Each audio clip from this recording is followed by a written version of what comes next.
चिपळूण तालुक्यामधील तिवरे गावाच्या धनगरवाडीमध्ये मोठ्या समस्या आहे. जायला रस्ता नाही आहे. यामुळे या ठिकाणी पेशंट आजारी पडला, घरातलं कोणी या ठिकाणी आजारी पडलं तर मात्र विविध स्वरूपाच्या समस्यांना सामोरं जावं लागतं. आपण पाहू शकता की अशा पद्धतीनं या ठिकाणी नदी आपण पाहू शकतो. या दृश्यांमधून अशा नदींमधून प्रवास करत असताना या ठिकाणी रोजचाच त्यांचा हा प्रवास आहे. आणि आपण या दृश्यामधून पाहू शकतो की अशा पद्धतीनं याच ठिकाणी कोणतीही पुलाची व्यवस्था नाही आहे, रस्त्याची व्यवस्था नाही आहे. आणि अशा ठिकाणाहून लोक आहेत की येत असतात. आताही आपण दृश्यामधून पाहू शकतो की पाठीमागून लोक अशा पद्धतीनं येत असतात आणि हाच त्यांचा रोजचा जाण्या आणि येण्याचा मार्ग आहे.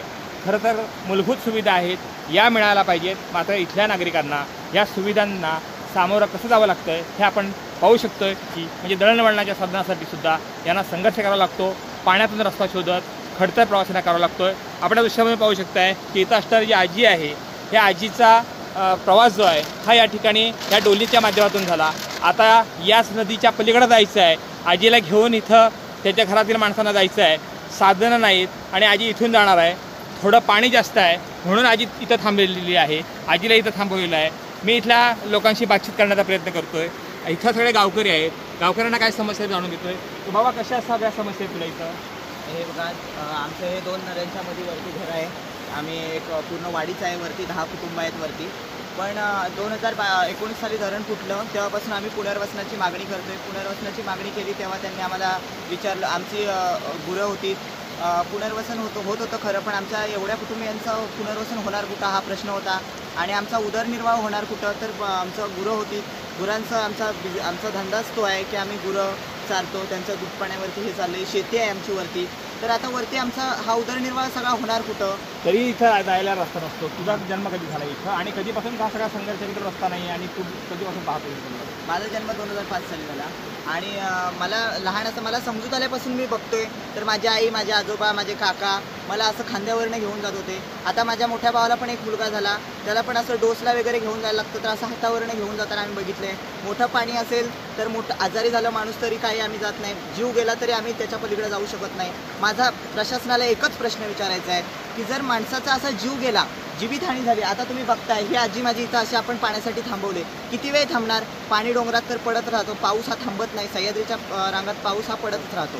मग ह्या पावसात जर आपण नदीला पूर आल्यावरती आपण घेऊन जाणार, तेव्हा आपण माझ्या आजीला आता हे घेऊन जाताना 2 माणसं पुढे, एक मागे, एक आणि सोबत आजी, ही 3 लोकांची जीवितहानी सोबत होऊ शकते. वाहून गेली तर त्यांना जबाबदार कोण? हाच माझा प्रश्न प्रशासनाला विचारायचा. तुम्ही ही डोली करता, कशी डोली करता ही सगळी ही आजीला नेताय तुम्ही? कसं काय काय कळलं तुम्हाला नेमकं तुम्ही बघताय? हे रोजचाच कार्यक्रम चालू आहे सगळं? हा आमचा रोजचाच कार्यक्रम आहे.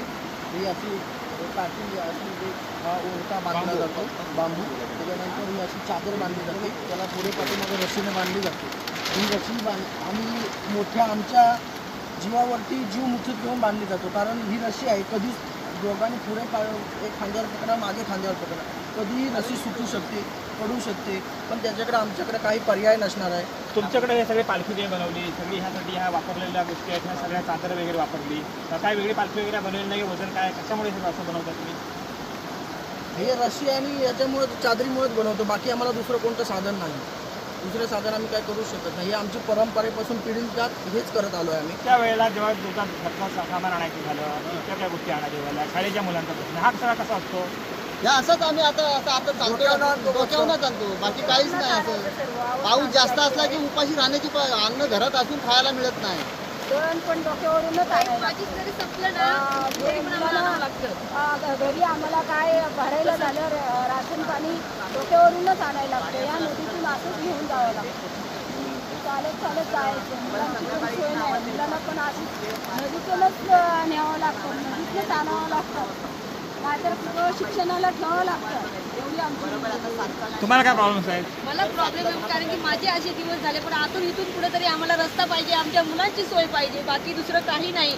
आणि इथंच आमचा पर्पज पाहिजे, आमची मुलं मोठी व्हायला पूल पाहिजे. ह्या नदीतून मात्र वजन वगैरे जाणार नाही. मी एक महिला बोलते, असं तुम्हाला मी सांगते. महिलाचं तुम्हाला जर आग्रह माझं निवर्तन बोलणं आहे तुम्हाला, पण तुमच्या एक बहिणीप्रमाण तुम्हाला मी सांगते. पण मला कुठल्या परिस्थितीत मला पूल पाहिजे आणि मला रस्ता पाहिजे. मोठ्या प्रमाणात समस्यांना थांबावं लागतं आहे. मोठ्या प्रमाणात समस्या आहेत. आपण पाहू शकताय अशा पद्धतीनं पाण्यामधून लोक चाललेले आहेत आणि ही डोली जी आहे ही चाललेली आहे. याच्यामध्ये आजी बसलेली आहे आणि असाच खडतर प्रवास या ठिकाणी होताना दिसतोय आणि म्हणूनच इथले नागरिक जे आहेत ते जे स्थानिक आहेत इथल्या लोकांना इथं रस्ता पाहिजे एवढी भयानक परिस्थिती या ठिकाणी आपल्याला पाहायला मिळते आहे. पुस्तका सागावकर, TVN मराठी, चिपळूण, रत्नागिरी.